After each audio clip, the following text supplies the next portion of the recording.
InsyaAllah pada hari ini saya nak berkongsikan kepada semua berkaitan dengan seorang sahabat Nabi yang bernama Al-Arqam bin Abil Arqam. Di belakang saya ini, di belakang kita ini adalah rumahnya Sayyidina Al-Arqam bin Abi Al-Arqam yang digelarkan sebagai Darul Arqam. Saya nak kongsikan kepada jemaah 3 perkara berkaitan dengan Al-Arqam bin Abi Arqam. Yang pertama, Al-Arqam bin Abi Arqam ni adalah seorang sahabat Nabi yang berasal daripada suku kaum Al-Makhzum.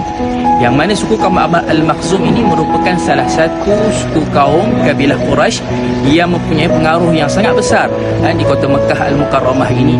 Dan antara orang lain yang juga sebahagian daripada suku kaum Al-Makhzumi adalah Abu Jahal.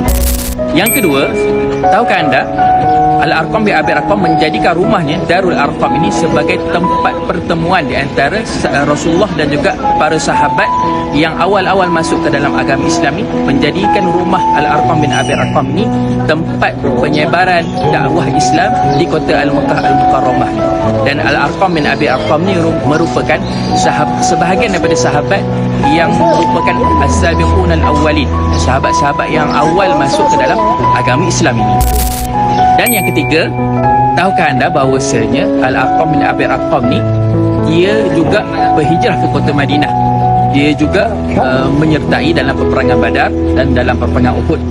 Dan Al-Arqam bin Abi Arqam ni hidupnya panjang sehingga dia meninggal ataupun wafat ketika umurnya 80 tahun selepas daripada dia hidup sampai selepas kewafatan baginda Nabi sallallahu alaihi wasallam. Semoga dengan sedikit info berkaitan dengan sahabat ini menambahkan kecintaan kita, pengetahuan kita dan kecintaan kita kepada baginda dan juga para sahabat. Nak umrah, jangan lupa bersama dengan pelancongan Yasin.